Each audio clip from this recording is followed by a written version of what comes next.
good evening and welcome to Tilton Talk Show. In the studio this evening we have Mr. Chris Pugh. Good evening. Mr. Andrew Cash. Hi there. And our special guest, Tom Richardson. Good evening. Okay, so we've got 3 games. Am I right? Am I wrong? Do I smell strong? I believe it's 3, yeah. Okay, since then. we last appeared. Okay. So we have Derby at home, 2-2 draw, and then the 3-1 win away at Rotherham, which secured our safety. Mm-hmm. And then Saturday's 1-1 draw at home to Wigan. Where do you want to begin? Should we start chronologically? If anybody can remember let's start that at the far beginning. back. The start at the beginning, right? So, sorry, before we start, apologies for the people who've been staring at my gut for the last 10 minutes or so. I've turned the camera around. Oh, wow. Okay, carry on. Some lucky viewers. So the Derby game, which seems like it might as well have been last season now, but it was a while ago. But obviously that one, pretty ridiculous start, 2-2 after about half an hour, and then it was a case of settling out and making sure we didn't lose the game. I thought, actually thought second half in that game we were probably the better side than Derby. I fully expected Derby to come out, in their position, chasing playoffs, to come out and try and win the game. But I thought we were the ones that actually looked like more likely to win the game. But obviously a point at home to a side that now look like they are going to get in the playoffs is a pretty good result. I don't know if either of you saw any of the action from that game. Yeah, I saw a bit of it. Yeah, I saw a bit. I was away, so I didn't actually go. Yeah. As I said before, I haven't been to the last couple of games. So, but yeah. Did you have permission to go away? Depends who's from. Yeah. No, I was actually on the beach in Breen trying to watch it on my phone. Okay. It was obviously a nice weekend. And I took my lad away, but it kept breaking up. But it kept getting the alerts through, and I thought, geez, it's going to end up 5-5 or something. It was, I think both our goals come from set. I don't want to help any potential playoff rivals that Derby may face. But both our goals come from set pieces, and every time we sort of chuck the ball in, we did look a threat. So that might be something that Derby need to work on. Probably have worked on since that game. That they've got to be a little bit stronger defensively in those areas. But like I say, the fact that since that game they've done okay, and they went to Bristol City and won, so they look in pole position for 6th place now. Then obviously the important one was Rotherham away on the Monday, 1-0 down at half time, and like I was away for that one as well, so I had me alerts on and 1-0 down at half time, and you're thinking, oh, here we go, we're doing it the hard way. I think even at 1-0 down, I just had that feeling. I thought, we'll get something out of this. You know what I mean? Yeah, but, it always felt like we could. There were goals in us. We have done all season, so that's always a much more optimistic route. It was good to see different players scoring than the usual, like Adams, Jutkovic. Yeah, definitely. Yeah, so it was Magoma, Hotter, and Marabti, wasn't it? Yeah. So those guys who we do need to. Good goals as well. Yeah. I thought the Hotter's goal, the build up from Adams down the right hand side, unbelievable forward play. To keep the ball in, take it down the line, and the pace and strength to get it back in, and then the awareness to pick out Hotter, who thankfully he's put it away in the bottom corner, and then Marabti's goal at the end, sealing it.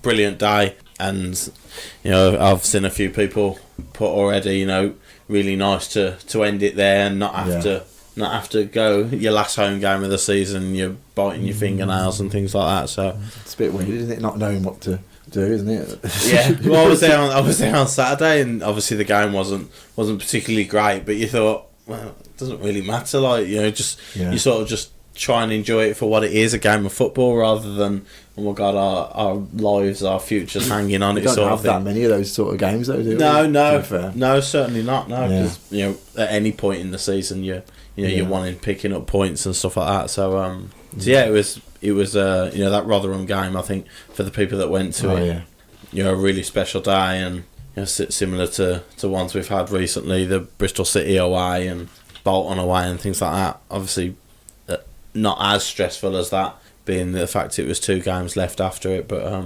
to seal it there was fantastic. And then Saturday, so we'll talk a bit about Saturday. The opening goal, like you say, a decent crowd a minute in, and Djukovic, the standing captain for the day, gets the goal, and you think, oh, could be in for a really fun day here. But I don't know, any of you saw it. Do you think it had the feeling of genuinely an end of season meaningless game? A lot of people did. I think it did, with about 25 minutes to go. Because I think, actually, I have to say fair play to Wigan, because that they were safe as well. Yeah. They secured safety with the. I think that they won at Wigan, didn't they? On the Friday we played Derby, I think, which all but helped them out. And Wigan won at Wigan. At Leeds. Wigan won at Leeds. They do win at Wigan sometimes. Yes, occasionally they have been known to pick up 3 points at Wigan. Both sides knew that they were safe. But actually, it was, even though we took the lead after a minute or whatever it was, I thought it was Wigan who played the better stuff. Yeah. They could have got a couple of goals in the first half.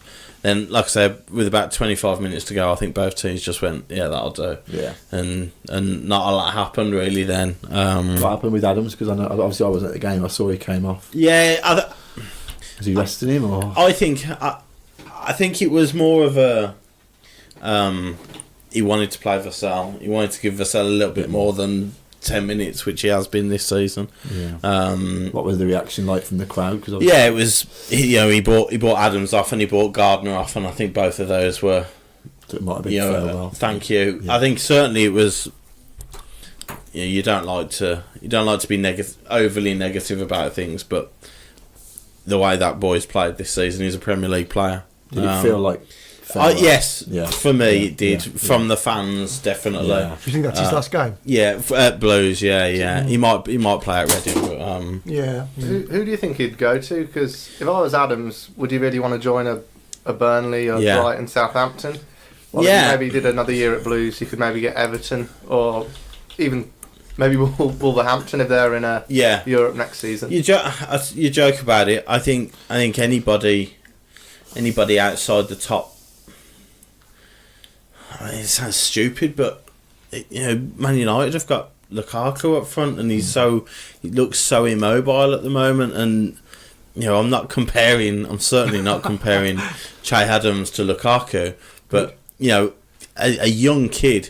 If a big club like Man United or an Arsenal want to give an opportunity to a young English striker who they can try and develop, try and improve. The way they look at the improvement he's put in over 12 months, and they say, if you can do that again for 3 seasons in a row, then there's no reason why he is not more than good enough for Everton's number 9 role.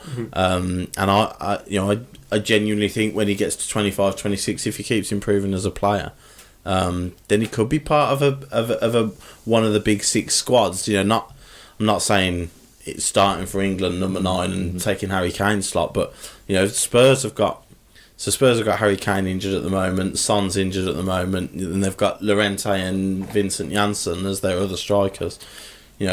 Take a punt on Adams. What put me off at the moment is he's only had one really good season. Yeah. If I'm a big club, I want to see someone who's been doing it for 2-3 seasons in the Premier League as well. Yeah.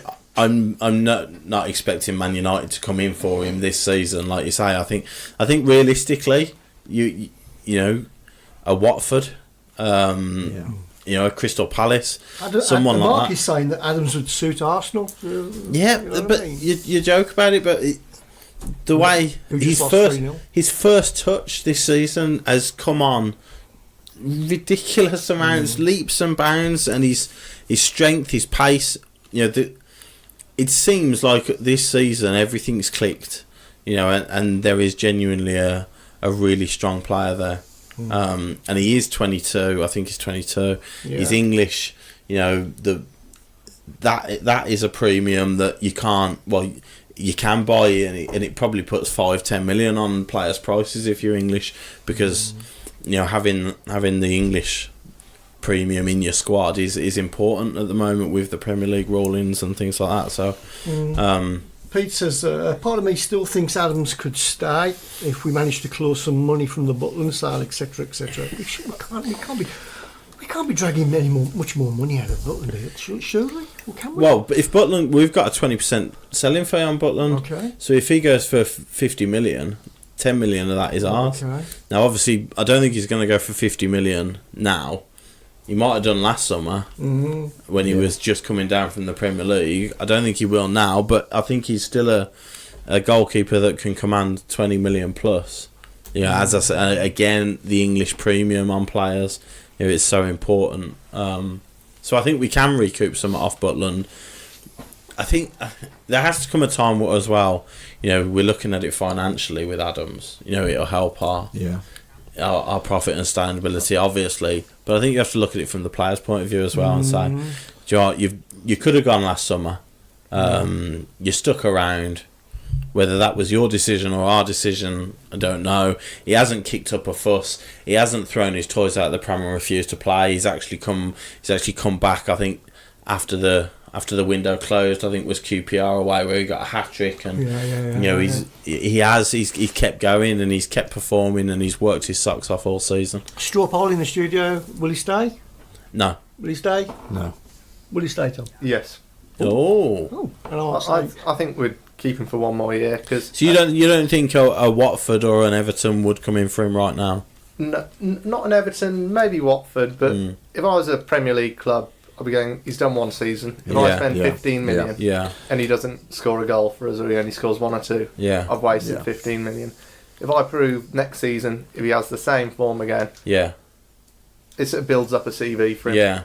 At the moment, it one also really probably good makes season. it 20 million rather than 15 million, maybe, exactly. if he has two under his belt. But. Yeah, that's my worry, is that if we didn't sell him now, and he has like a poor start to next season, how much is he worth then? Yeah. I'd doubt at the moment that I hear 15 million a lot. I think by no certainty we'd get 15 million. It could be anywhere between 10 and 15. So everyone's saying we're going to get 15 million. I think we're all being quite generous with it when it comes down to transfers. I don't know. I was thinking more 20 to 15. I think 15 million is the minimum, the very lowest we should be going anywhere near. How much would you say Teemu Pukki would be worth at the moment? Yeah, I mean, there's a direct comparison. I think the ones you'd do would be Pukki and obviously Billy Sharp as well at Sheffield United, who's got a lot of goals this season. How old's Pukki then? Pukki's late 20s, I think. That's the difference. Billy Sharp's in his 30s. Yeah. Pukki isn't English. As silly as it sounds, there is that premium. You do pay a premium for English players because Chelsea went and signed Robert Green just to be the third choice keeper because he's English and he'll be dirt cheap, and that's your English player in your squad. It's another English player. So if you can if you can bring in English players, if you've got them to sell, then 9 times out of 10 they will boost the price up. Like you said, maybe he'll be happy to go to a Burnley or a Southampton because it will be Premier League, and even if players know if you have a good season at Southampton, so if he goes to Southampton, scores 12 goals in the Premier League, but they go down, he's not staying at Southampton. He will get another move to a Premier League club. On the other hand, on that note, there has been players that have scored a lot in the Prem and not been able to get a new club. Charlie Austin was at QPR. Yes, he was. Yes, and he was English as well, so there was that as well. Yeah, I just think the way he's improved. It's under the assumption that he does keep improving as well. Yeah. Because he's had an unbelievable season and he scored 20 plus goals. You would need to keep improving if you were looking at maintaining a serious Premier League career. Someone's put here that Kevin Kelly's put the financial shortfall to prevent further profit and sustainability action is 27 million. We need to move Adams on and maybe Jota. So obviously there is that side of it as well, isn't there? It's not so much do we want to keep him. It's can we afford not to sell him? Yeah, of course. So that is going to play a part, definitely. Yeah. I think that was something I was going to bring up as well. The players who could go in the summer. You do look at the people who come in since Zola was in charge, really. that's when the big wages were starting to be spent. I think those are the players that really, if you can get those off the wage bill, obviously there'll be a few this season who are going anyway, who are out of contract. But yeah, maybe, and certainly Che. Probably not on high wages, is he? But it's not the highest, but I don't think he'll be on $5,000 a week. No. Do you know what I mean? He signed a new contract recently as well, wasn't it? That's another thing to add into the bargain, that he's probably still got 3 years left on his contract. So that's you're going to have to pay for that as well. Benji says he should go to Everton. Daniel says, I reckon he's staying. He loves playing for the Blues. He does, and at no point, that's another thing I'd say, at no point in this season has he shown any sign of, I'm fed up, I can't believe you didn't let me go in January. He has got his head down and he's knuckled down, and he's worked ridiculously hard alongside Djukovic for the majority of this season. They've been playing together, and that's another thing that you say. You turn around and say, you've given us a fantastic season. We've obviously give you that season as well, and playing, and maybe that's something he wants to think about as well. The fact that he's played alongside Djukovic, a lot of the goals. A lot of his goals have been that link up. Djuki creating for him or him creating for Djuki. So maybe that's something he needs to look at in terms of where he goes. Could be quite dangerous going to a smaller Premier League team who play one up front. Yeah. Could really. I think you said Wolves, didn't you? And obviously Jimenez is there. They've signed Jimenez now, but alongside Diego Jota, or the way Watford play with Deeney. Deeney's not getting any younger. I think he could be a perfect replacement for someone like that as well. But could you maybe see him playing Deeney and Adams at Watford? I think he's played Deeney and Gray before. I think he played Deeney and Gray in the cup semi-final against Wolves. Maybe I'm being a little bit biased. The fact that I've watched him all season, I haven't watched Andre Gray all season. I haven't watched him as intently by any stretch of the imagination. But I wouldn't say there's a great deal between the two of them at the moment. Only difference being, as you said, Gray has that experience of scoring goals in the top division, hasn't he? So Nick Walsby says hello to everybody. Hello, Nick. And on to another Nick, our mate Nick, who's apparently back home now. So is this on the way to recovery? Is this somebody who... Never heard of him. Nick. That bloke. Nick. What's his surname? Nick. Yeah. Is he a DJ? He's on Suspense a couple of times. Nick, it rings a bell. Rings that bell, yeah. That's it. It rings a bell. Nick says he should stay at Blues, says Nick, DJ Sport, whoever he is. Ray BCFC said if we can match the wages for Shea, we could convince him to stay because he's going to ruin his football career, I reckon. Oh. I think 1 year wouldn't ruin it. How old is he now? 22? 22, yeah. Really, if he has no injuries, you can do what you like till you're 25 within reason. You can't do a Saido Berahino, but it's free time for him. He can do what he likes. I wonder if they do look at that though. I wonder if you're Che Adams sitting at home and you go, I could stay. I do like it. Mind you, Saido Berahino. And you think what happened to him, and he was 30 million. I'm sure Spurs had a 30 million bid rejected for Berahino. I'd be confident. And nothing's happened to him. So his wages. Like if he doubles his wages, triples his wages. Yeah, we can't compete with that. No, we can't triple his wages. No. We can't afford to do that.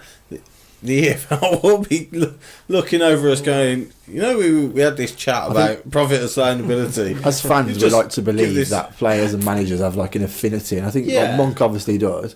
Obviously, we're a good fit for Monk in this point in his career, obviously compared to a lot of the other clubs he's been to. But you start thinking, look, if someone offers like double his wages, he's got his family's going to be more important than that affinity to the club. Of course, and playing at the top level as well. He's 22, so he's been playing league football for 4 or 5 years now since he come through at Sheffield United.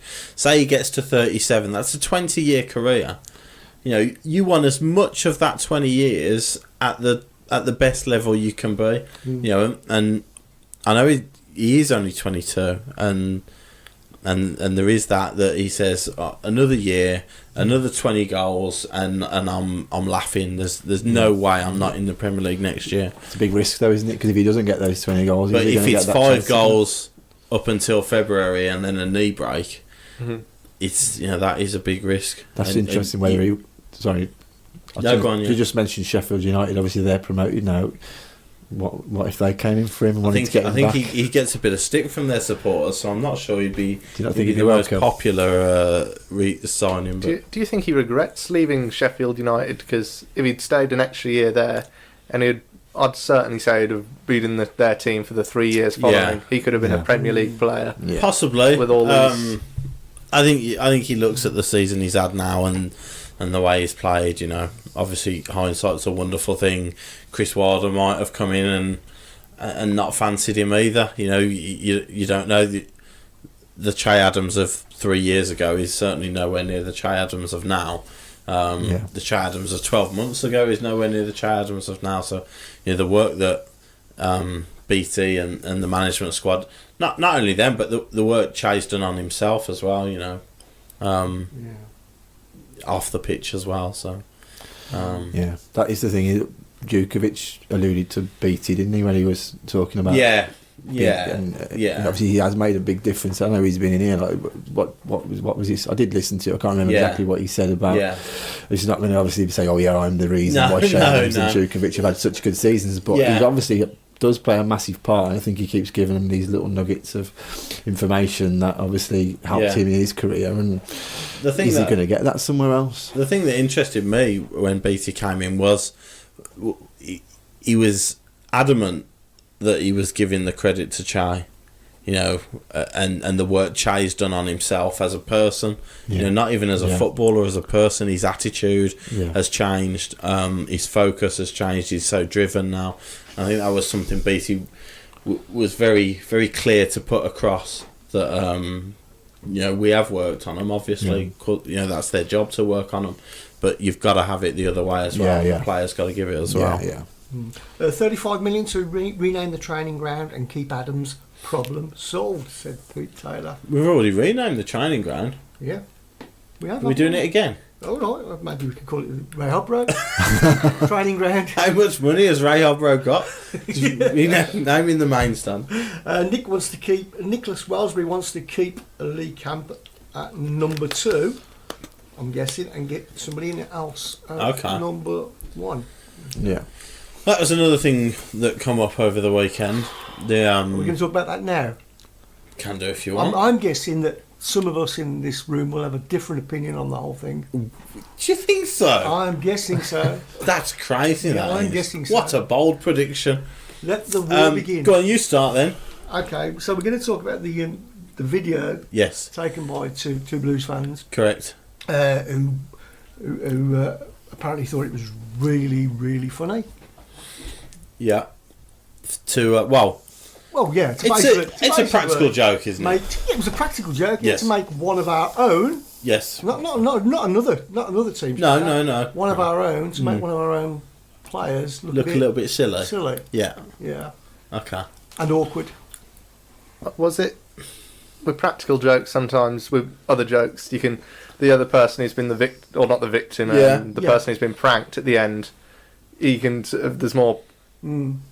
It's not probably less harsh on them. Yeah. Well, in that video, it was sort of making a complete fool of him, if anything. Yeah. I think it was very disrespectful. I want to know how many people actually laughed at that video. It's been done. I didn't laugh. I don't know anybody. I didn't laugh. It wasn't funny. That's why. It's not that funny. It wasn't funny at all. No. I just thought it looked quite sad. I'll put it on Facebook. Yeah. It was a bit girly. I would have cried. Right. If you were sensitive. If you had a heart. Honestly, yeah. I would have, Yeah. What do you reckon, Andrew? I can see both sides, I think. Yeah. I don't think... only the people that did it know whether there was any kind of malice or whether they wanted to make him look an idiot. Only they really know, I think. Yeah. I can see why they might have thought would have been funny, but did they expect it to go viral? Yeah. That kind of thing. You can't really account for when you're taking a picture. Did he need to take the picture? I mean, could he have just said, Well done, lads. Yeah, nice one. Yeah. Give him the camera back. Did he need to actually maybe? You don't know. Did it have to be videoed though? If it was a prank, did they know it was being videoed? It looked. It looked like it. It looked like it. And the reaction of the person who's filming it, I'd guess there was 3 or 4 people there. Yeah, it'd be interesting to. I know it's not going to happen, but to get his take on it, wouldn't it? Campy might be. It was nothing. I didn't. It was just a bit of banter. It's happened to me before. I knew what was actually happening. But the position he was in, he had no choice. Yeah, he could have. He could have walked away. The bit I didn't like. The bit I didn't like is where the guy seemed to physically push him. Go on. As if he was bullying him to go. No, you're going to go and take a picture of us. Didn't like that bit. No. No.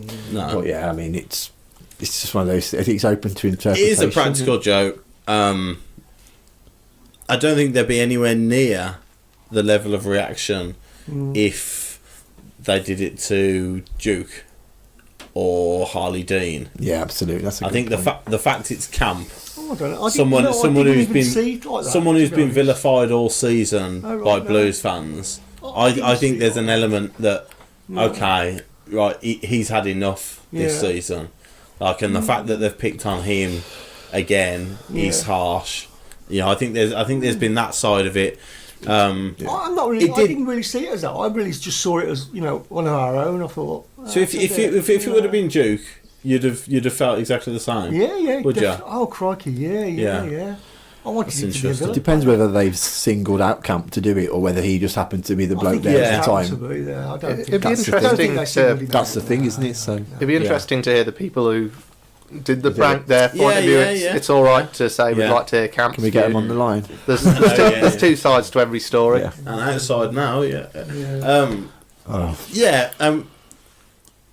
interesting to me that the last few things that the club have done for supporters as well, a lot of them seem to involve Camp.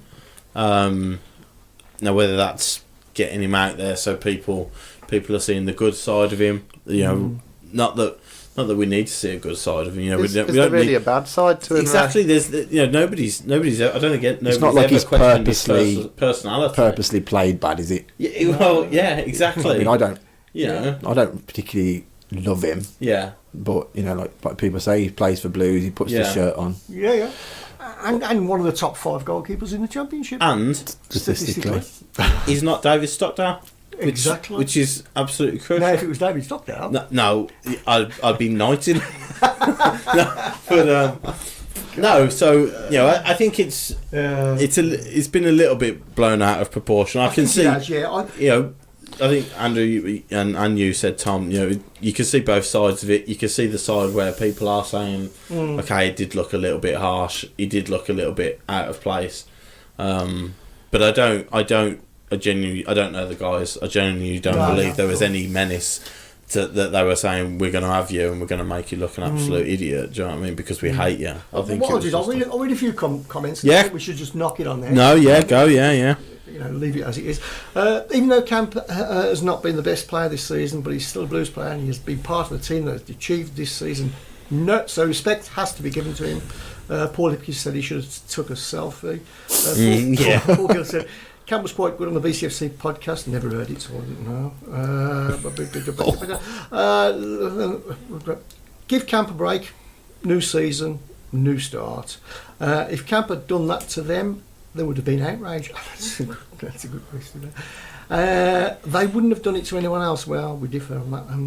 What was the prank? Said Ashley. Well, it's all over. It's on the Facebook page. Yeah, have a look. Steve says they singled him out. It's obvious. Alan, I think I've warmed to Camp since he has made some cracking saves for us. Says Ray Price. There's quite a few, and they're all in the same vein anyway. So there you go. Mark Adams, an old friend of mine's, put it would have been funnier if we'd done it to a Villa player. Yeah, I think it would have been funnier. Yeah. That was it. Yeah. That would have been terrific. That's banter. Yeah. That would have been funny. Yeah, but to do it to one of your, I think it's the one of your own, isn't it? Yeah, that's where it kind of. Like you said, I think it's the little push away that's like, and the way they're laughing as well. It's kind of like over the top laughing, isn't it? But that's it. Then we'll have to move on. Yes, we will leave it there. Yeah. Adam Milkster said, was it me or did the audio just loop for 5 seconds or so? 5 seconds or so. Very good. He's got to get that Nokia changed. Yeah. It's difficult to get the signal. Someone's put the live's gone down for me there, Jez. Yeah, what's happening? Jez McDonald. There we go. Hopefully not. Oh. Are we still on? Still on? Yeah, we're here. Yeah, I can see it on mine. We're here. I don't know what happened here. Okay, so back on now. I think we should come to Tom, really. Yes, good timing, yes, I guess. And Tom, why? Yes, Tom, why? Putting me on the spot here. So what is it? Is it your job or? No, just a hobby. Right, okay. I'm trying to visit every football stadium in Europe with my Birmingham City flag. Right. Okay. And how far have you gone? So far, I'm at 130 stadiums. So Wow. I'm Covering which countries? I'm trying to do all the ones in UEFA at the moment, but Okay, I have done one in Mexico. right. But I'm nowhere near the top of it. I like to think I'm doing a good job for someone my age, but How old are you, by the way? 20. 20. 20? Get out. Oh, Oh, you look at that. All right. So how many have you got to go? It's a bit indefinite because I'm not sure how many stadiums there are in England, but I know in Germany there's an app called Groundhopper that helps you track all the fixtures in any division in Europe. okay. Right. And there's someone in Germany that's been to 1,948 German stadiums. Whoa. So how old do you think you'll be when? And you've done, how many have you done so far? 130. 130. Okay. So which countries have you done so far? So you've done Mexico, you've done Germany, I saw France, Europe, Do you want me to try and rattle them off? Go on then. Just do the countries, yeah. Spain, Portugal, France, Italy, Yeah. Croatia, Bosnia and Herzegovina, Hungary, Czech Republic, did I say Germany? Oh god. Yeah. Belgium, the Netherlands, Scotland, Wales. So you've worked your way around and back. Yeah. Yeah. Okay. Bulgaria and Russia. Excellent. Okay. So there's a few there, yeah. So where's next on your plan? Tomorrow I'm going to Kiev. You're going to Kiev tomorrow. Yeah. Okay. So Right. I'll get to watch two teams in Kiev. I'll get to watch the famous Dynamo Kiev and the displaced team of Olympic Donetsk because of the Shakhtar. no the second team of Olympic. So were they They're before Shakhtar and then? they're sort of the second team of okay, Donetsk. right. Okay. They have been displaced though because of the problems in the country. You're right. Yeah, of course. Yeah. I've got to ask the question, Tom. Is it the same? Is it the same question as before? How do you afford it? Hostels and hostels and McDonald's. Yeah, McDonald's is very cheap. So your plan? So we've got Kiev tomorrow. Yes. So you're flying out, or Yes. you're flying out to Kiev, then you're taking in 2 games. So how long will you spend in the Ukraine? 1 week. A week in and then you fly back. Fly back to England. And then how long normally between the next trip? This year, because I've just decided to go full on for it. Okay. And next season I'll have more of a local one. I've got my Birmingham season ticket. I've got I'm going to buy a Hales Owen season ticket as well, so I'll just keep it more local. Okay, yeah. But this season I've done 20 countries. Wow. I think I've got the stats. So it's somewhere on my phone. since like August last year. I think it's getting close to my 80th game of the season. Wow. Crikey. What That's gave you crazy. the idea to do this? I used to have a lot of banter with my friends at school, and I don't even know the person anymore. His name is John Blizzard, and I used to go to. I'm going to be the first person to go to every football stadium in Europe, and he said, "You're never going to do it." And ever since then, I've been that's a dangerous thing to say. I've just isn't been- it? trying to prove him wrong. Yeah. Ray says, Tom, I guess you've got no plans in getting married. Not at the moment. Maybe meet someone out there. Yeah, yeah. So you're doing it completely on your own? Yeah. Yeah. So have you gone? You've said you're going to see Dynamo Kiev, Mhm. and then Olympic Donetsk. Yeah. Are you trying to do? Is there a big ground and then a small ground? Is that your motive or anywhere? I tend to go to a big city, try and pinpoint one of the big teams, and then add round it. You can usually find a few second division matches Yeah. or third division. Yeah. So I'm just thinking, because I've been to Madrid a couple of times. Obviously, you've got Real and Atletico. Then you've also got Getafe and Vallecano as well, who are based in Madrid. Mm-hmm. I've seen in Madrid only Real twice and Real Vallecano once. Okay, at Vallecano. Oh yes. Yeah. Okay, yeah. So, is that where would you say has been? Okay, we'll go best ground and then best atmosphere or best game that you've seen. As a biased person, you've got to put St Andrews as the best ground in Europe. Well done. Very diplomatic answer, yeah. Well done, yeah. Best atmosphere was probably Bosnia and Herzegovina versus Greece this season. An international, really? Wow. Yeah. That's almost a derby, isn't it, really? Yeah, it was a proper old stadium, and they played it in a city called Zenica. That, as the steel city of Bosnia, it's as lovely as you'd expect. Yeah. So, just all these really working class Bosnians, and the stadium was bouncing. Yeah. Oh, fantastic! Yeah. That's the sort So of when you turn up, are people asking? Obviously, you've got your flag with you. So are people asking you, like, what the hell? Yeah. Not like, what the hell are you doing here? But what's your story and why have you come to this ground? Like, yeah. You get a really good reception at lower league teams.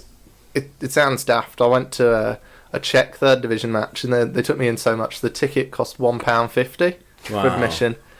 And this small third division team, you'd think Real might give you like a scarf or something because they make billions. Yes. So this team that probably, I don't know, makes £1,000 a match day. Yeah. Offered me a scarf and a little. Do you know those things footballers hand over at the start of the match to the opposition? Oh, yeah. They gave me a pedant as well. Oh, okay. excellent. Oh, that's good. So the reception on the whole, Yes, very good. All the grounds has been really good. Any exceptions? Slavia Sofia in Bulgaria. That one was a bit. Right, okay. That was a bit ropey. They didn't really like having a Birmingham fan there. But oh, really? yeah, you're always going to have bad experiences. If you've done 130 stadiums and you've only had 2 bad experiences, that's pretty good. That's around 1%. Yeah. Richard Clark said 100 grounds in Europe and he's 20. I'm 38 and can't even get down the gym.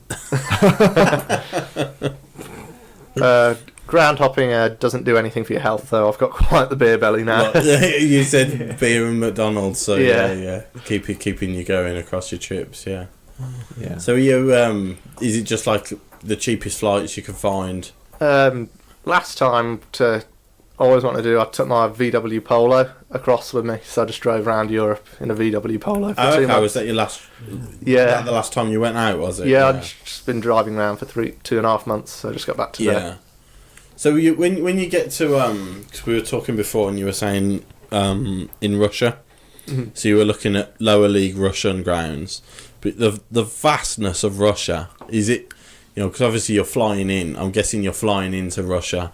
Then how are you getting to these grounds? Across huge countries like that. You've just got.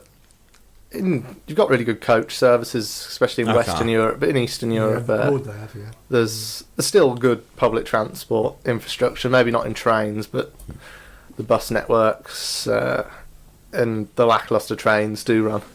Yeah. So you're planning all this out before you go, or is it all on a whim when you get there? I always have the fixture planned. Okay. And then I'll just build around it. How you get there is however you get there. Yeah. Yeah. Usually Ryanair. Yeah. Oh, fantastic.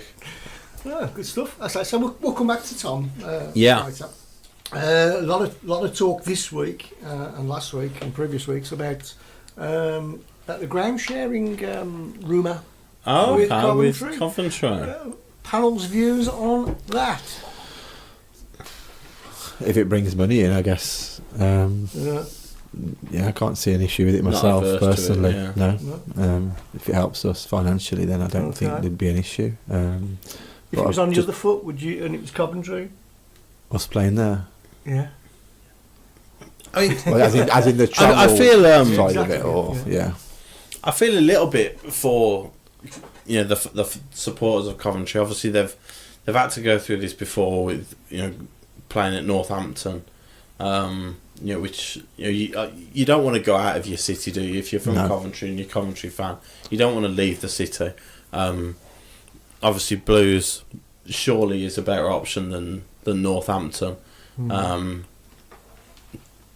My only question would be like, how many people are going to make that trip? How many? Is it viable for Coventry?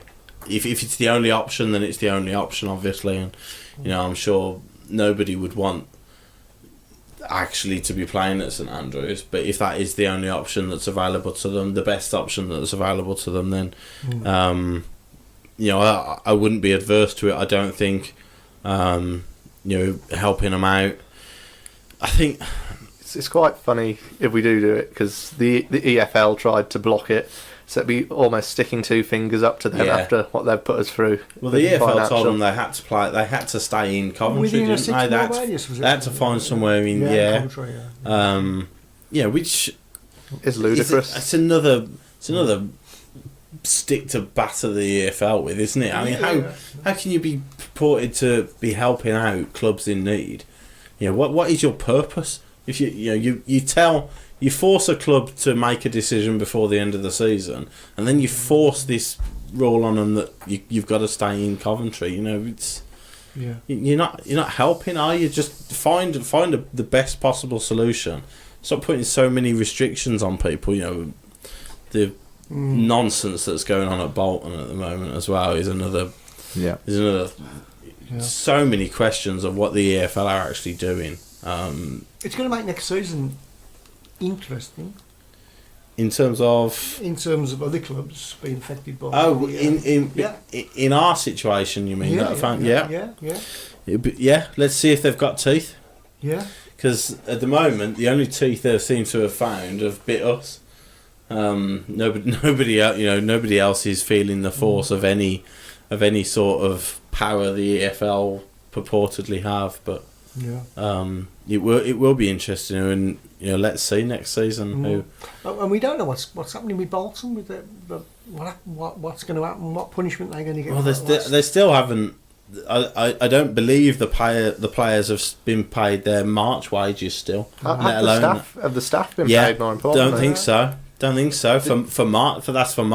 The EFL tried to break the picket line, and they were saying on BBC Sport they told them they were looking into the possibility of them putting their youth team out. They played on a Thursday. Yeah, and I think do they have no idea of what they're doing? Because it seems ridiculous. Yeah. These are staff that haven't been paid. Players, they're not.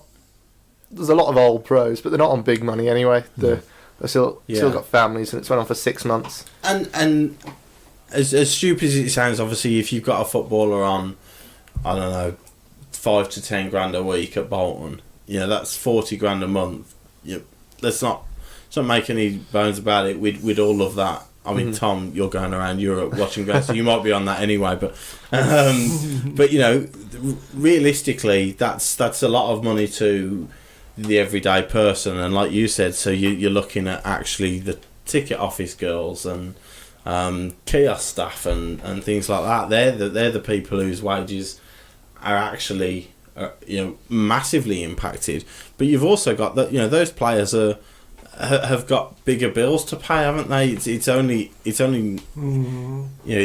nature, if you like, that if you're on 5 grand a week, your mortgage is going to be bigger than the person on 20 grand a year. I've seen comments where people have said, like, if I was playing, if it was Blues and I was, I'd play for nothing. Yeah. Well, that doesn't help pay your 500 grand mortgage, does it? No. Exactly. And that's the reality. These players, and they've had it. It's not a one-off. No. They've had this all season. All season, their wages have been paid consistently late. Yeah. And the EFL have let it go and let it go and let it go and done nothing. And even now, like Tom said, they're desperately trying to. They've come out and said that Bolton have to fulfil their fixture list. We are going to be strong on this, and you're going to have to fulfil. You're going to have to play your fixtures. But that's the way. But if Bolton say, "Oh, we'll just play kids then in an empty stadium," then the EFL go, "Okay, that's fine, because we don't have to do anything about it then." You know, it's out of our hand. We've told you have to fulfil your fixtures, and you have. So well done. We wash our hands of it now. We have a Cov fan on, Steve Adams. He says it'd be odd sharing with Blues, especially as I'm a Cov fan and my twin brothers and Mark's a Blues season ticket holder. Short-term renewals on the cards, apparently. Right. Paul Gill said Spurs to Wembley is 14 miles there. We're going back to the 6 mile range. I think they dropped. Yeah. Didn't they? Yeah. It's still in London though. Yeah. Yeah, it is. Yeah. If they say the same city, then But then I think they played a cup game at Milton Keynes, didn't they? This season, Spurs. So. Linda wants to know, why are we the only club to get points deduction when owners were in the same boat? Any idea?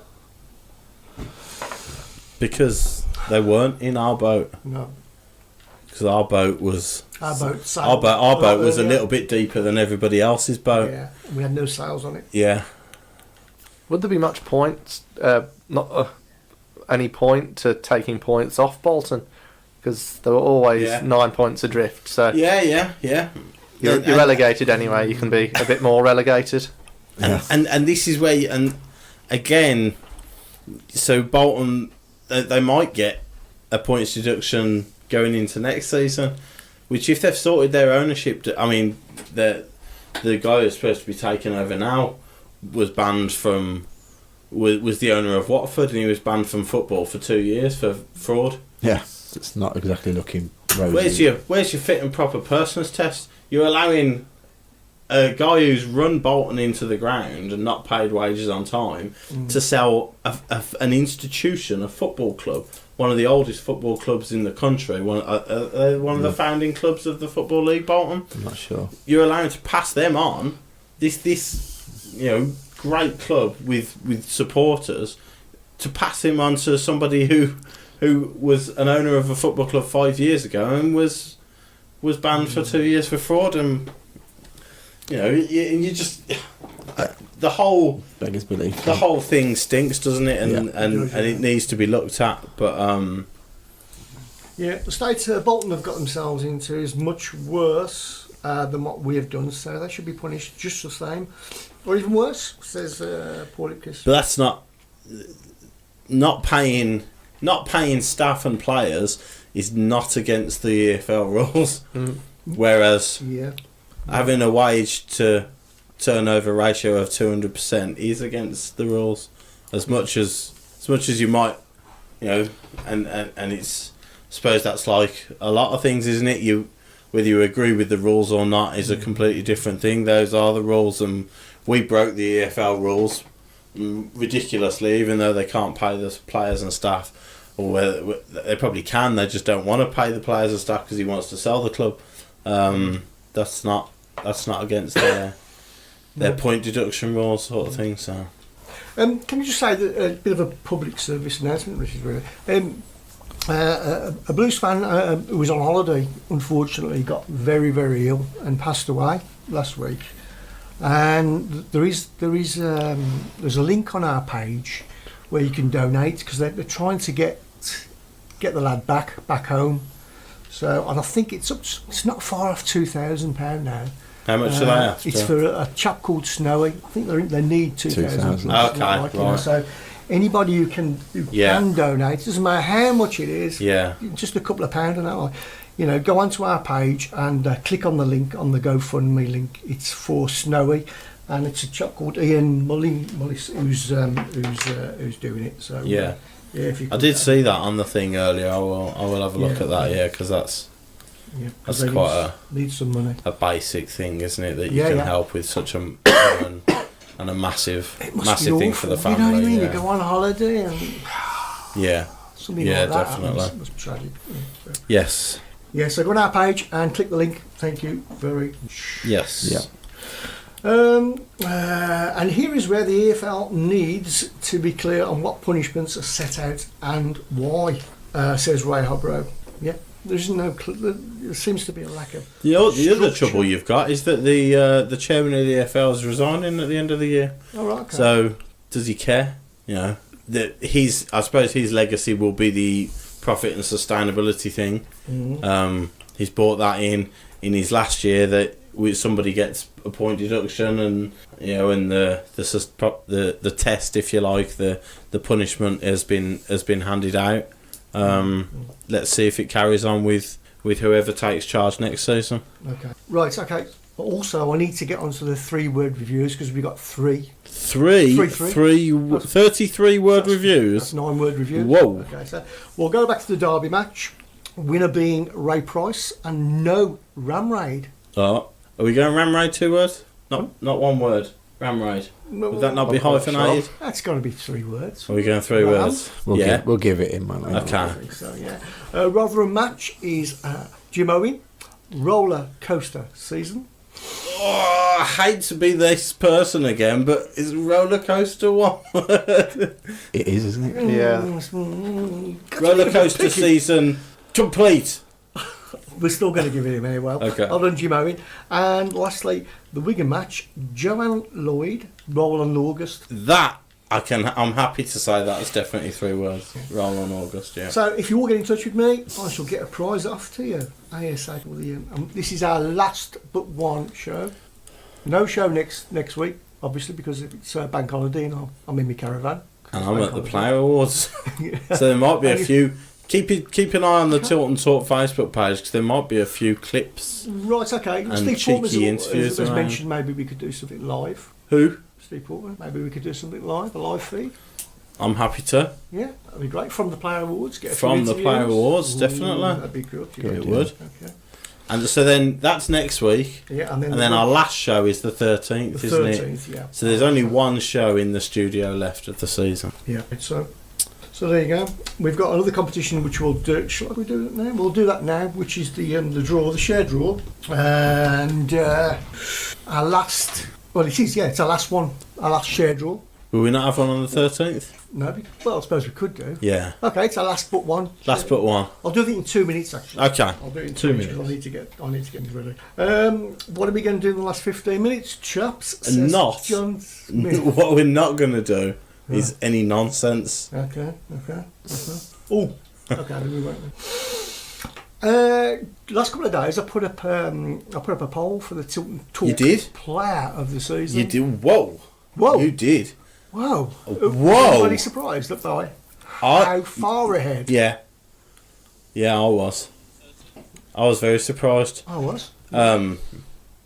Did you vote for Player of the Year? I haven't yet.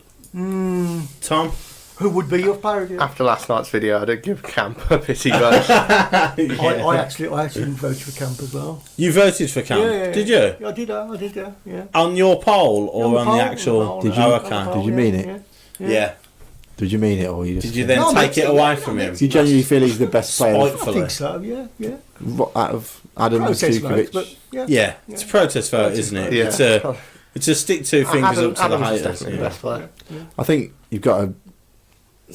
In my opinion, it's got to be Adams or Yes. Duke, hasn't it? Yeah. Yes. I Well, don't think you it can has give to be one of them. I think it has to be. Yeah, I don't Yeah. think you can give it Camp. I think you're trying to wind And me which up on one you. would you give it to? I think it's got to be Adams based on the goals, because obviously the goals win matches and change games. But Duke's very close behind, isn't he? It'd be nice if you could give it them both, really. Yeah. But, Yeah. Is there actually an award, or are you just doing it for fun? No, but maybe. Goes to I the will trip. interview the poll winner next Monday That'll be good, yeah. That'd be with brilliant. absolutely nothing to give them Okay. but a handshake. Can you give him a Tilton Talk shirt? I could, yeah. We've got a cap to give him. I've got some caps. Yeah. I've got some t-shirts. Tilton Talk. We'll give him a Tilton Talk t-shirt. Yeah. A stat that people have blown over this season is Lucas Djukovic's highest scoring season ever as well, not just Chase. Yeah. Yeah. And it was Duke who's comfortably winning the Tilton Talk poll, isn't he? By a mile. Yeah. It's well into the 200s. Yeah.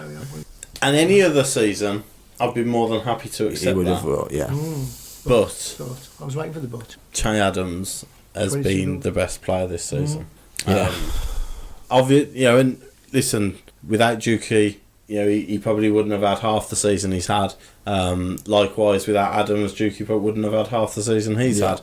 So, as a team, it's a team game. Everybody contributes to how everybody else plays. But player of the season is the award, and that has to be Adams for the way he's played this season. Yeah.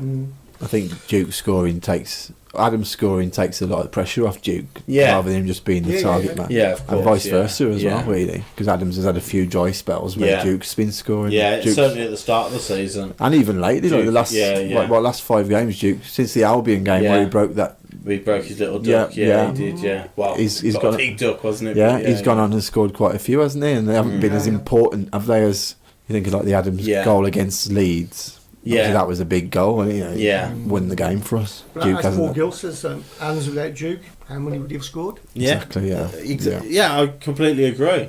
But you can't give it Duke because he's helped Adams. Because Hotter's helped Adams. How many assists has Hotter laid on to Adams this season? And Morrison and Dean. Adams's goals have picked up points this season. Because Morrison and Dean have worked well at the back, and Camp's made saves, and Collins played well. So everybody contributes to the team.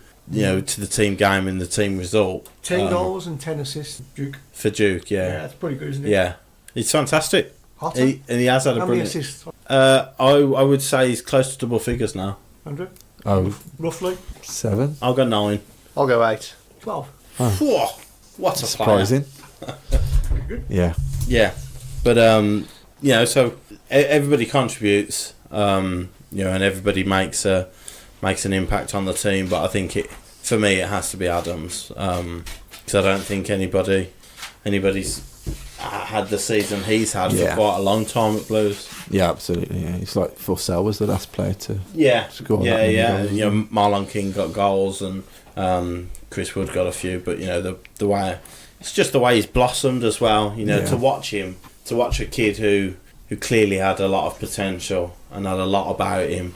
To this season just click as soon as he got that double at Leeds, which won the game at Ellen Road. From that moment on, my goodness, we've seen a completely different player. I think he deserves it. He does deserve it, to be fair. Tilton Talk guest of the season, Andrew Cash. Somebody called Cash. Oh, was it Andrew? Was it Andrew Cash who put that? Put Tom Ross. Yeah. Benji's put James Beattie. Tom Ross. Just shading Andrew Cash as the most high-profile guest, wasn't it, Beater? Yeah. Just. Must be.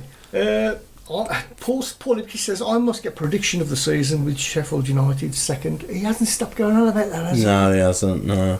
Well, Blake Cooley said Shea will win it. Close with Duke. Yeah. Benji said, not many high-scoring centre-backs in the league, so Morrow deserves a shout also.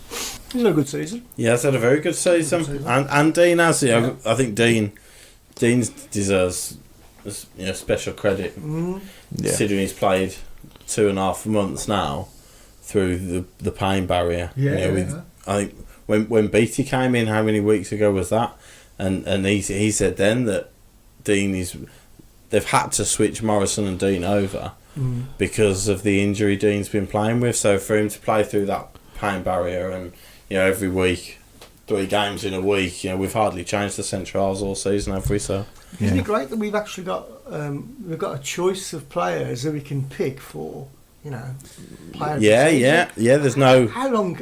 That's been a long time since we've been able to do that. I was just going to say there is no standout, but I still kind of think there is. But but there's plenty who, if their name was read out, you'd say he has had a fantastic season. But Dave Twice says, what about Scotty Dam for next season? Isn't he getting on a bit now? Don't know. I'm biased towards Scott Dam, so I absolutely adored Scott Dam. I thought Scott Dam was a serious player when he was at Coventry. And then when we signed him, that spell he had alongside Johnson, Johnson got a lot of plaudits, and rightly so, because he was fantastic and he threw his body on the line. But it was always clear that Dan was the brains behind the operation. Dan was the one who got Johnson out of trouble from time to time. He was magnificent, Scott Dan was. And if he hadn't got injured that season, we won the cup and went down. There's not a chance we'd have gone down. Yeah. So I mean, I don't know how many games he's played for Palace this season. I'm not sure, but the only trouble is, again, even though we can spend in the summer, and we can be a little bit competitive. I don't think we're going anywhere near Premier League wages, which I'm sure Dan will be on. No. It might be hypocritical of me to say, but I've said we should re-sign Obafemi Martins. But should we move away from re-sign Craig Gardner? Yeah. Has it really worked out? Yeah, I agree. I think, players who left, sentimental value. There's no way I'd reject seeing Scott Dan in a blue shirt again, because, like I said, he's one of my favourite players. But I think Tom's right. There's a time. Yeah. There's a time to move on, and you look at the players we've tried to bring in, and predominantly we've tried to build a little bit of a youthful side, and a side that can compete. So how did Roberts play on Saturday? Was he rusty? Was he Harding? Rusty, which is to be expected, I guess, isn't it? But it was in the season game, wasn't it? It's a brand new centre half partnership. What surprised me, Harding played left side and Roberts right side. Yeah. That surprised me a little bit, but it was clear that the passes astray and a little bit shaky at times. Organisation was a little bit out, but like I said, new centre half partnership. Certainly in Roberts' case, hasn't played in quite a while. Yeah. I wouldn't write him off completely, but he's another one. A little bit like Davis. I saw a few people. Davis didn't have his best game again. I saw a great comment earlier, and it probably quite good. He says Davis has gone from bad to not very good. But he's a little bit like Roberts. He's missed such a long period of football, and actually the excitement of having Davis back.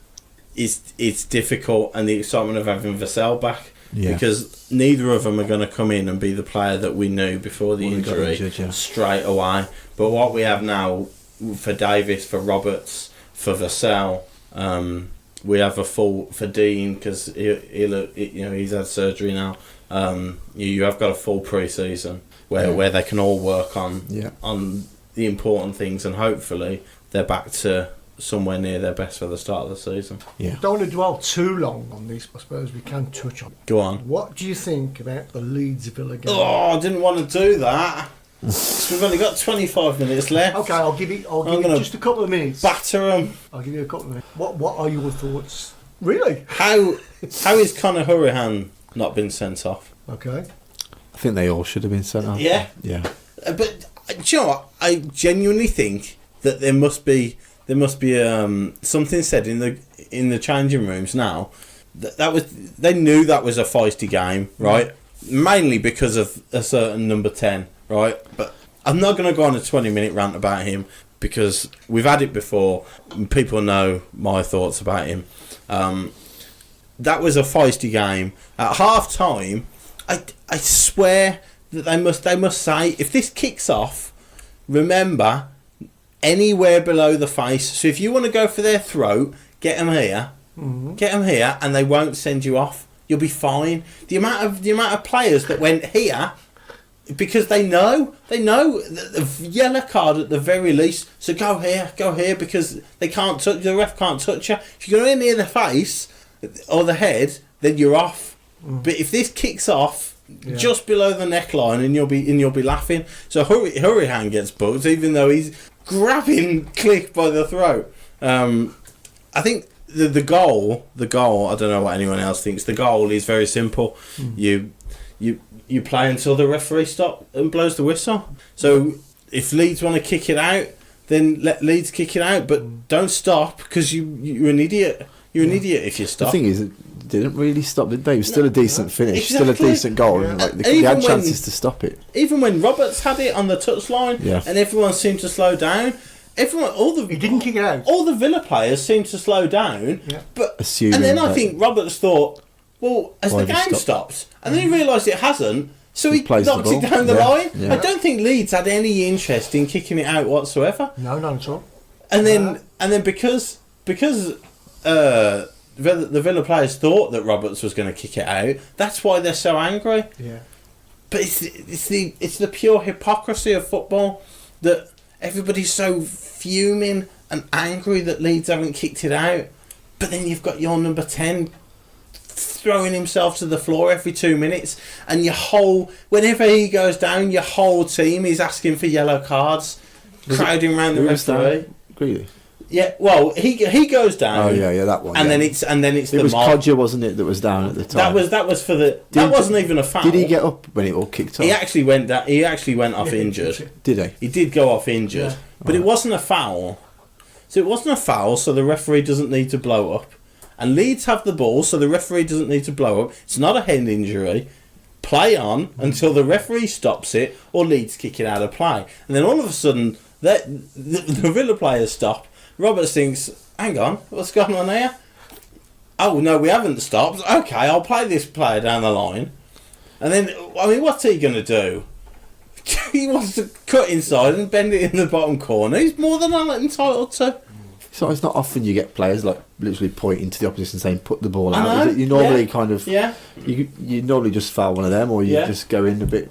It just seemed a bit strange, the whole thing, didn't it? It did. And then the funny thing was when they went and scored Villa, that what's that? Oh, Janssen was trying to stop it. So that was like another like addition to the. If I could, I'd almost give Pontus Jansson blues just for the fact that he tried to kick a Doma into row 2. Oh. That just means the end of the Villa. Yeah, because someone said enough talking about dirty Leeds on beat. Sorry about that. 3-6. Back to Tom. So Tom, you brought an assortment of beers in, all for me, obviously. Beers and scarves. Which one would you recommend me try? It depends what you like. Are they all from the countries you've been to? Got a beery taste. Sadly, only Germany and France. Oh, okay. So you got a collection of beers and a collection of scarves there. How many scarves have you accumulated?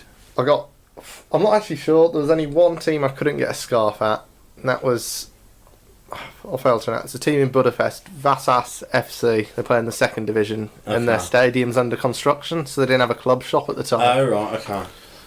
So that was So we need to get onto Vasas FC's Twitter account, if they've got one. They did. I did watch probably the highest scoring game I've seen in my life. It was 7-4 to Vasas FC. Oh, wow. That's amazing. So it was up and down, one end to the other. Yeah. Goal. Fantastic. So you on Twitter? No. No. Okay. Well, maybe you should. We'll have to try and get a scarf. And have you got the famous flag that you've been taking around with you? Can you ever look at it? I don't know if it's that famous. I know. Neatly tucked away. Shout out to David Taylor, because he always talks to us about it. Okay. Yeah, so this has been to how many grounds, you say? 130. I didn't have it at first, so I'd probably estimate. Okay. It's getting on for around 50. Oh, right. Okay, so it's... And what's that in the... Greenock Morton. Greenock Morton, yes. Why? When I was a kid, I used to go up to families in Scotland.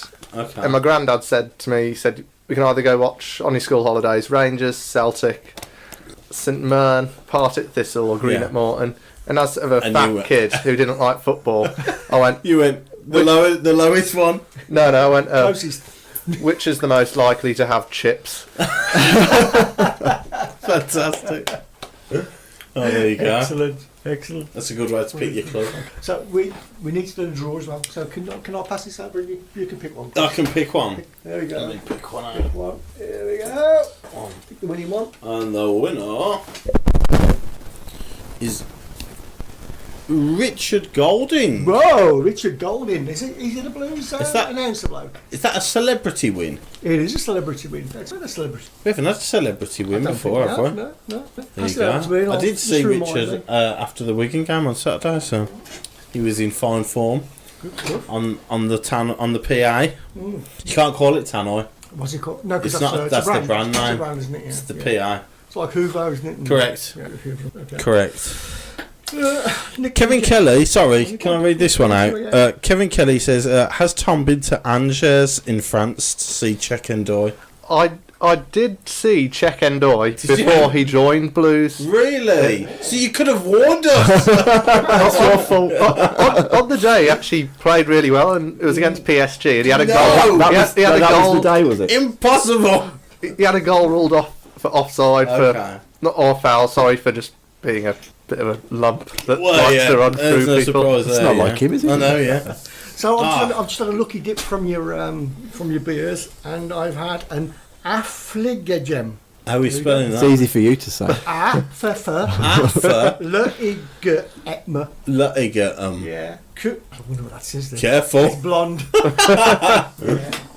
So I'm going to try that. Just put the camera back over it. Nick's trying to get the last 15 minutes people to give suggestions. Is he? Anything to do with... I can't see that one. Okay. No, that was... Do you want me to shut up? Go on, no, carry on if you want. In my absence and the fact our goalie got a bit of an unfair stick, it's anything to do with footballers and camping.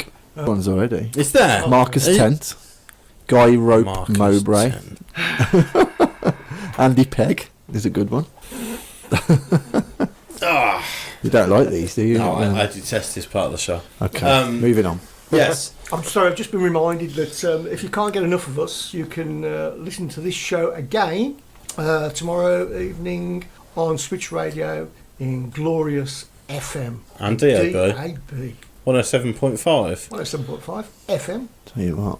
On the old radio. On the wireless. Yes. Can I just give a quick shout to Blues Women? Yeah, okay. Who, in our absence of the shows, have gone 3 wins on the bounce, which have included 2-1 away wins at Everton. I've made that up. 3-1 at Everton, 3-1 win at Everton, a 2-1 win at West Ham, and then yesterday a 2-0 win at home to Liverpool at St Andrews. And there were just over 1,500 in attendance, so I think that's a little bit better than we normally get at Moors. So it was a decent crowd, and probably the best we've played since Mark left. Maybe even the best 45 to an hour of the season. The first hour, really, really fluid football, interchanged really well. And speaking to the players afterwards, I think they were really enjoyed playing on that pitch, on that surface. Because they played there last season. It was right at the end of the season. But I don't think the ground had been played on for a couple of weeks. So the surface was really dusty and bobbly and horrible. And it made it really difficult to play. But yesterday obviously was a lot fresher, having played on the Saturday. So they really enjoyed it. And it was a comfortable win against Liverpool. But we now find ourselves third in the table. Chelsea have got a game in hand. They'll probably win both their games, so we'll probably finish fourth. But to even get anywhere near Chelsea with the spending power that they've got is a fantastic. So at the beginning of the season, would you have took fourth? Oh, all day long. Yeah. With Mark going and and when you know now what happened. We probably would have finished a lot more comfortably third had Marks stayed the course of the season, because we did have a few games where we dropped off, but certainly fourth this season is an excellent result. It'll get tougher and tougher because you've got Man United and it looks like Spurs coming into the league next year, so no doubt they'll put a bit of money into it. So. Man United, where are they in the world? Yeah, so they've won the championship this year. So this was their first season in women's football. Right. And they first season win the championship. Yeah, so no money involved. Just a tiny amount. But so they've comfortably won the championship this season. Yeah. Shame, really. So they'll be in the WSL next year and they'll make a real go of it. Yeah. So if we finish fourth again next season, then it's an even better achievement. I'm guessing Andrews. I keep saying Andre. He's grinning at some of the comments that are coming in. Yeah, there's Jonathan Groundsheet. Not having that one? No. That was Nick, I think. Oh, was it? Yeah. Well, someone posted it first, and then he posted it, and then he said that they beat him to it. So, Lionel Mestin. Frank Campard. Scout Dan. Yeah. Your favourite Scout Dan. Yeah, pretty good, yeah. Lee Lamp. Yeah. Nick's ball's got a lot to answer. Yes. Yes, I agree. Yeah. I agree. He's brought nothing but misery to my life. It needs rejigging. That. I think we need to get him back, don't we? Just to you're having it a bit easy these days, aren't you? Am I? I think so, yeah. I quite like having it easy though. That's the trouble. How's his seat, by the way? It's comfortable. Yeah, I prefer sitting here. Yeah. Stephen Hill says, ask Chris, do you think we can keep Ellen White? Oh, what $1 million question. Yeah. I'd absolutely love to. She scored both goals yesterday. She scored 2 at Everton. So yeah, she's again just before the World Cup. She's hitting really good form. She'll be a big player in that England World Cup squad. She enjoys. It's a little bit like Che in a way. You could tell she enjoys playing here. You could tell she enjoys playing alongside the other players. But if one of the big 4 or 5 come in for her, then no doubt they'll be able to offer her more money, and they'll probably be able to offer her more chances of silverware. It's whether she wants to stay or not. I hope so. I suppose this is the winner. Steve Portman, after chocolate, around the Lee campfire. Nothing. Absolutely nothing. Nothing. If you want to give it Steve on that, then he sort of implemented the main rule of fitting hotter chocolate in, hasn't he? So, which is the important thing. Oh yeah, the Moors. I suppose we have to give a quick Moors. mention to the Moors. Fantastic. Yeah. Pretty good. Tickets go on sale tomorrow morning. Yeah. For their playoff semi-final, which is next Saturday. I think it's 12:30 kickoff. I think. Yeah. Against either Harrogate, I think it is, or Fylde. Yeah. So yeah, if they can win that one and get themselves to Wembley in a one-off game, find themselves in League Two, that'd be incredible. That'd be absolutely amazing, considering they fought relegation for so long last season. Yeah. This season, if they could find themselves going up, that'd be ridiculous. But yeah, so I think tickets go on sale tomorrow morning. I'd expect it to be quite a highly anticipated game. So the tickets might go quite quickly on that. Is that a ground you've been to, Tom? Have you been to the Solihull Moors? Moors? Yes, this season against Blackpool. So a bit of a glory hunter. The cup one. Yeah. Yeah. Oh, excellent. But if the Moors get to Wembley and it goes to penalties. Yeah. Yes. Certain player that has to take the win, potential winning one. That'd be quite incredible, wouldn't it? Yeah. Oh yeah. If Carter got, how many years would that be after 17 years? 17 years. 17 years after taking Blues off. Still looks about 22. Yeah. That'd be quite the story, wouldn't it? That. Yeah. Bergen Kipmat, Caravan Nistelrooy. Harley Beans. Yeah. I like that one. I saw a good one earlier. Oh, yeah, that's right, yeah. Well, it's not really a good one, but it's back to one of our original questions, really. Probably a good thing to end on, actually. James Brown says, the big question, will Shea be wearing a blue shirt at the end of August? Well, we talked about it. Yeah. You said no. I say no. You said, hold on, no. What's the question? Will he be wearing a blue shirt at the end of August? Blue? A blue shirt? A blue shirt. Or a blues shirt? He could be wearing a blue shirt. He could very well be wearing a blue shirt. Yeah. Whether it's got 88 Sport on the front and the Birmingham City badge in the corner is a different match altogether. Yeah, because he's got the bog rolls on the front. Okay. Adam, another one. Will Walsall survive with friend of the show Martin O'Connor in charge? That was a good win. Good win, Saturday. It was vital. Yeah. They'd have been down otherwise. So, but they got a lot to rely on happening elsewhere, haven't they? I think. Yeah. I would say no. Yeah, I think it's a tall order. I think it's a tall order, but wish them the best of luck. They probably needed another win.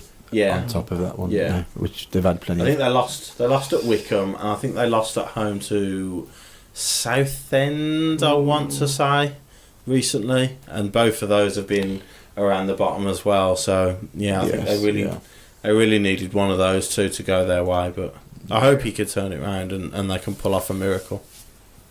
Potentially Walsall, Solihull Moors next season. Yeah, and that would have been unfathomable a couple of years ago, wouldn't it? Walsall and Solihull Moors in the same league. But Pete Taylor's upset. He says, I've had my takeaway menus ready for the last 15 minutes and you choose camping as a subject. He's not happy. Sorry. Blame Nick. Yeah, it wasn't us. Yeah, we're just doing the one thing I can categorically announce with anything to do with the last 15 minutes of the show is that it's got nothing to do with me. No. Complaints cannot come my way when it's to do with that subject. Yeah. Kev Kelly wants to know who's coming up from League One. Luton. Definitely. Yeah, definitely. Portsmouth. Portsmouth or Sunderland have got a game in hand this week, haven't they? Yeah. But I think Barnsley are... I don't Who think have the Barnsley game... got on the last day? Because if they win, then it doesn't matter, does it? I think, are they 4 points clear at the moment? Because Sunderland and Portsmouth played each other and drew 1-1. That's right, yeah. And Barnsley were 1-0 down and came back to win. I'm not sure who Barnsley have got on the last day. Maybe I think on that last day thing, you always back the team who are in the position, don't you? So I'd say Luton and Barnsley, and then the playoffs. The playoffs is a tough one because you'd automatically go Portsmouth, Sunderland, but Charlton have been on a fantastic run under Lee Bowyer. Yeah, I'd like Doncaster to go up. Would you? Yeah. I couldn't make it to the last away game we had there because I had food poisoning. Oh, okay. And I forever wanted to go. There's chips at Greenock Morton. Yeah. Yeah, and actually, selfishly, Doncaster's probably a better trip than Charlton, Portsmouth or Sunderland, isn't it? So, yeah. I wouldn't mind. Yeah. Be nice to sing Paul Caddis in the last minute. Yeah. Oh, yeah. Actually, they owe us one as well, don't they, for sending them down at that time. So. Talking about promotion, what about the Championship? Because Albion could finish third now, couldn't they? They could. I don't think they will because Leeds have got Ipswich. They have, but so they you get some strange results on the last day. Only need a point to finish third. They'll probably rest loads of players, won't they? Is it at home, is it? It's at Ipswich. Yeah. Ipswich have got nothing to lose, have they? Yeah, and Leeds true, haven't exactly been on fire. And like you say, if they rest a few players, I don't know. It's going to be interesting. I kind of want to see an Albion. An Albion Villa final would be good. Or wouldn't it? I mean, how are they going to police that? I think, how are they going to police? Also, selfishly, I think over 2 legs, I think Albion have got a better chance than over 1 leg. An Albion fan I know, a big Albion fan I know, thinks he fancies Villa against at Wembley rather than over 2 legs because he thinks they'll beat him at home, but obviously Villa Park. Okay. Obviously, Albion are going to be at home second leg, so they've got that advantage, haven't they? But I don't know. You don't want to be 4-0 down in the first leg, obviously, like we were at. Was it from a neutral's point of view? You would like Barnsley. That was when it was 4-0 down. In the first leg of the semi-final. Yeah, and then that was at home, wasn't it? Yeah, Trevor Francis. Yeah, I remember walking out saying he's got to go. I've had enough of him. People used to say that. Chris O'Brien must be your friend. He says Andrew Cash is the new Tom Ross.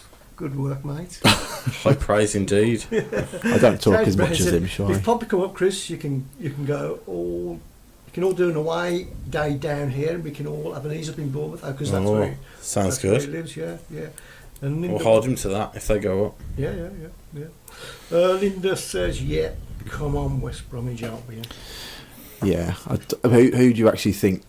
If it was the best Derby, team in Albion, Leeds, yeah, but I don't think they're going to go up. Do you not? It's usually a team that's really close to. I mean, I know Fulham did it last season, but I don't know. Leeds just have this habit of finished third last season, didn't they? Yeah, I know they did do it. But typically, that third place team that's always been very close to going up automatically do tend to struggle in the playoffs. They need to get over the disappointment of not going up automatically. Yeah, and you couldn't, obviously the way Villa have been playing, you know, we don't want to say it's going to be them, but there's obviously a good chance it could be with the form they've been in. But then obviously Abraham, he's out, isn't he? And I think if Codger's out as well, then I don't know, that's the majority of their goals gone, isn't it? I wouldn't mind Albion going up, to be fair. I wouldn't be averse to Albion. You'd have Albion, Wolves in the Premier League, and then Blues, Villa in the Championship. So you'd have two feisty derbies in different divisions. Then I suppose. Yeah. Yes. quickly, predictions for the final game of the season at Reading. I'm going to go for a 2-1. No. Yeah. To Blues? Yeah, to Blues. That's a shock. Andrew? I think 1-1. 1-1. Tom? 0-0. Oh, what a lovely last day of the season. Yeah. I will go 4-3 Blues. Wicked. Last day of the season. No one cares. Everyone's just going to go for it. And Camp to score in the last minute from the corner. Last comment from Pete Taylor. I pray Villa lose the playoff final to Leeds and Johnson scores the winner. Can't wait to stick on some Kylie and sing Come on, do the no promotion. Thank you very much. Well, that would be quite something. So massive thanks to Chris Pugh, Andrew Cash, Pleasure. and our special guest Tom. Yes, thank you Richardson. guys. Thanks for Fantastic. coming in. And we shall see you for our last show next week. Not next week. Not next week. I might Definitely see you not next week. No, you know, another special, yeah. Keep an eye out on the Facebook page. There might be some. Our free bar starts at 6 o'clock, so around 9 o'clock the videos might get interesting. Is there actually a free bar at the Player Awards? There is for me. Don't worry about that. We'll see you all next week. Not next week. Not Week next after. week. The week after. Ciao, see ya. Bye. Bye. Bye. Happy.